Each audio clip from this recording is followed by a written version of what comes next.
And so I listed three things. I said, there's other types of work that yield no monetary, return. I say that's the work of a friend, Yo. the work of a parent, and the work of a spouse. And it's like generally people have friends because they're gonna do something for them, or it's mutually beneficial. I got your back type I got thing. you. Like, yeah. We got a perfect example right now. Nate, I need somebody to come through and do the podcast with me. All day. What do you say? I got you. You got a book, bro? I got you. I was like, I got you. And so you see what a true friend is. That's somebody who going help you out. And hopefully you got friends where it's mutual, where it's just not one-ended. But nonetheless, it's work.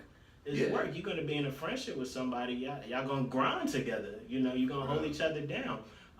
And so I list that, and then I talk about being a parent. Like, that's a job. Like I always said, I'm not much into politics, but if ever a politician ran under, the platform that stay-at-home parents deserve to get paid, because it's a full-time job. Right. It's a full-time job. Yeah, for real, it is. That would be sticky, but yo, hey, I got you, man. we gonna ride with you, bro. But because I actually stay home with my daughter 3 days out the week, and it's like I still got school, I'm still married, and it's hard work. It's hard work. This little girl will wear you out, man. She's crawling all over the place. And Nate and his wife just came through. I got me a little fort built, trying to keep her enclosed. It's hard work. Feeding, changing, playing with her. It's a joy. Don't get me wrong, but it's hard work. Yeah, it's hard work. And then the last thing I mentioned is a spouse. And you're married. I'm married. Speak on the work of being a husband. How much work and effort you got to put in, because so many people have this picture. I get married and it's gonna be happily ever after. Bliss. We ain't never gonna have no problems, and it's like, okay. Oh my God. Speak on that, Nate. You go ahead. Speak on that. So it's like, man, I was already out. Like, here's the thing. Before we got married, I went into like a study with some older men, and we talked about marriage and everything, and they were just like, hey, yo, listen. You think it's about to be the most amazing thing in the world? It definitely is, but it's gonna be the hardest work you've ever done.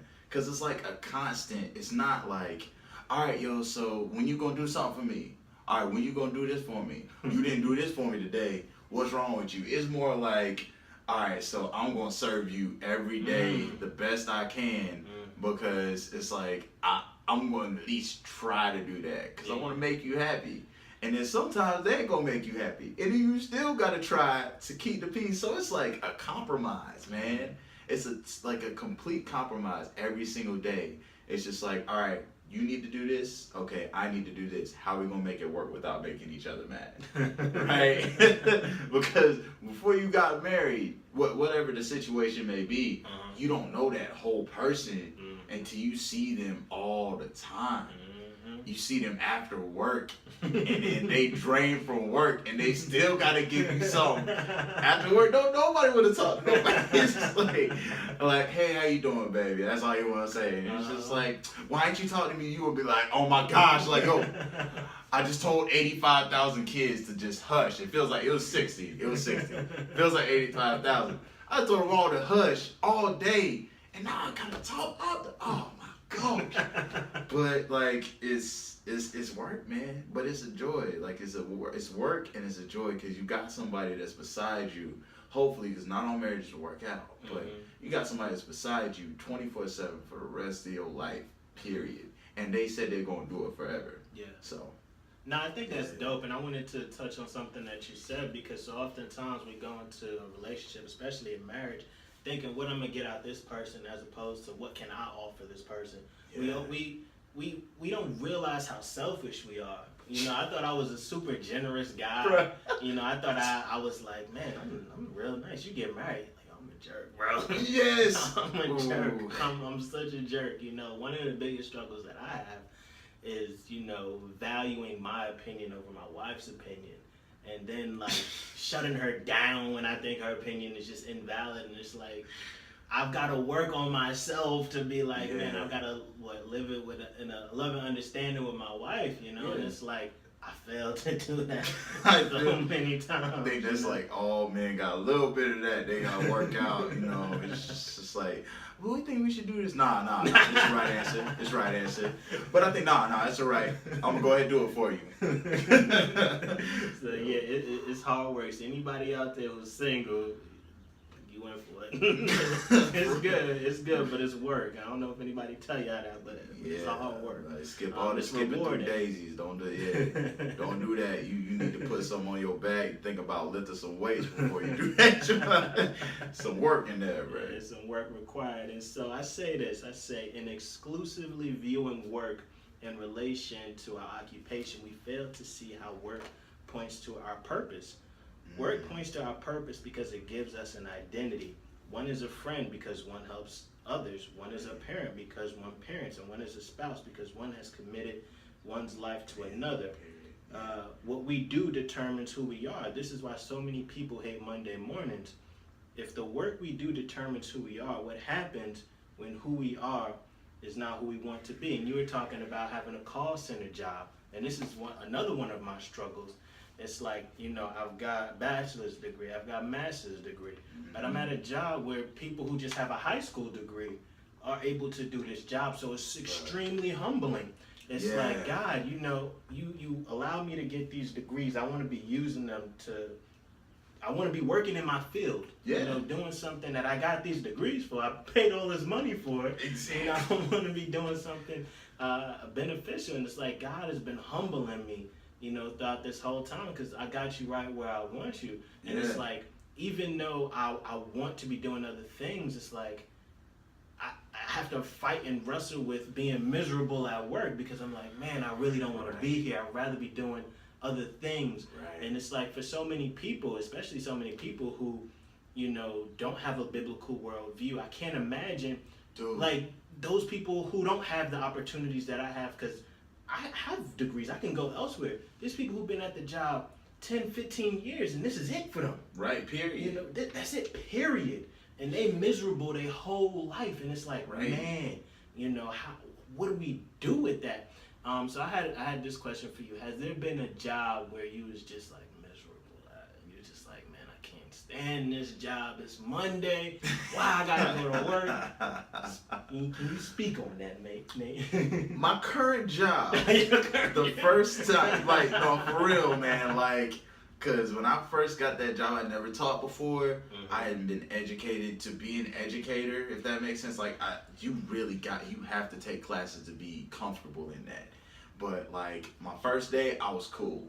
Second day, I was all right. That third day, bruh, after kids started, like, running out of class and then saying whatever they felt, all types of stuff, like, blank to blank, beep, beep, beep. It sounded like traffic on 40 in my class, like, if you edited it. And I was just like, man, yo, I do not, like, kids talking about, you ain't finna talk to me, like, all that stuff.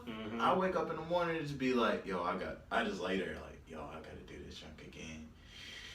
I gotta figure out how to, like, and I just get up and go do it, man. I just get up and go do it. Honestly, when I was at the call center, it was just like, it was me and the person on the other phone, like, on the other line of the phone. They would yell and curse at me. It's like, all right, well, I can put you on mute and chill. I can't put nobody on mute. They're right in front of me, and they bucket at me too. It's like, When that first year as a teacher, and it was half a year, I came in the middle of the year.